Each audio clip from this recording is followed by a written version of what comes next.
Selamat datang di video tentang Dual Boot.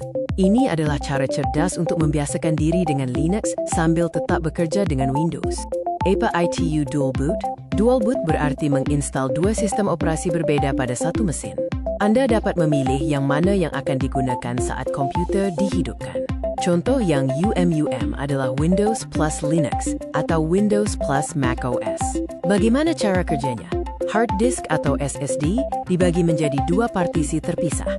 Setiap partisi berisi satu sistem operasi. Bootloader muncul saat dinyalakan, memungkinkan Anda memilih OS. Sistem yang Anda pilih akan berjalan sendiri menggunakan semua sumber daya hardware. Apa bedanya dengan VirtualBox/VMware? Dual Boot hanya menjalankan satu OS dalam satu waktu, tetapi performanya maksimal karena menggunakan hardware secara langsung.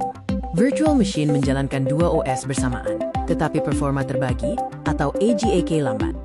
Keuntungan Dual Boot termasuk kemampuan menggunakan aplikasi khusus, performa kencang karena tidak ada pembagian sumber daya, keamanan terpisah antar OS, dan hemat uang karena tidak perlu beli PC baru.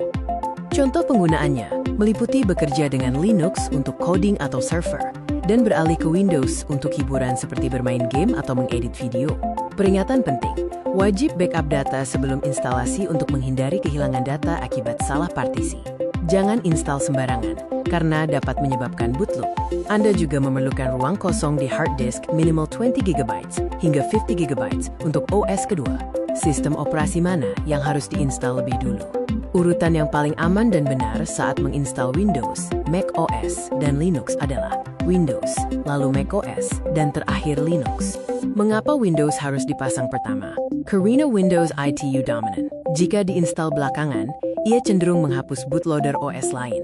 Install Windows dulu agar partisi dasar dan boot manager NYA berjalan dengan baik. Mengapa macOS harus yang kedua? macOS juga pilih-pilih dan memerlukan format partisi khusus, seperti HFS Plus atau APFS. Lebih mudah diinstal setelah Windows, karena partisi hard disk sudah siap dibagi. Mengapa Linux harus terakhir? Linux punya GRUB bootloader yang pintar. Ia dapat mendeteksi semua OS yang sudah terinstall, termasuk Windows dan Mac OS. Jika Linux dipasang duluan, bootloader NYA bisa tertimpa dan hilang saat install OS lain. Selain ITU, Linux bisa diinstal di partisi logical. MBR dan GPT adalah dua cara berbeda untuk menyimpan informasi partisi di hard disk atau SSD.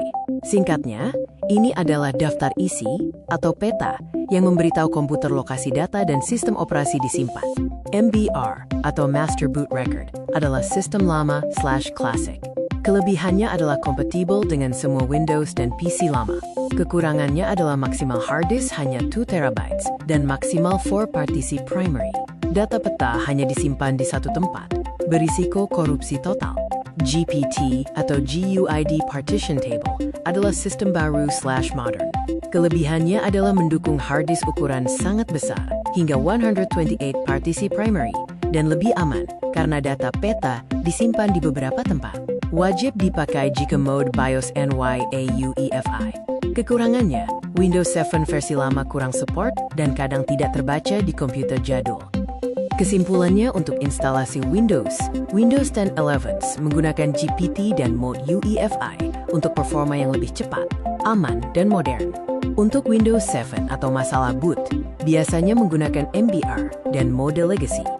Untuk Mac OS atau Hackintosh, sistemnya hanya bisa diinstal di partisi primary dan wajib menggunakan format GPT. Installer Mac OS biasanya akan menolak atau tidak mendeteksi partisi dengan MBR yang memiliki partisi logical. Untuk Linux, fleksibilitasnya tinggi karena bisa menggunakan MBR maupun GPT. Gunakan MBR untuk PC lama dengan BIOS Legacy dan GPT untuk PC baru dengan UEFI.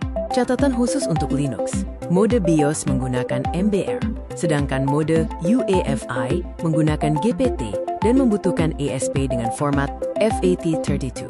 Linux sangat fleksibel dan bahkan bisa diinstal di partisi logical jika semua partisi primary sudah terpakai. Sekian video mengenai Dual Boot. Semoga informasi ini bermanfaat bagi Anda. Sampai jumpa di materi selanjutnya.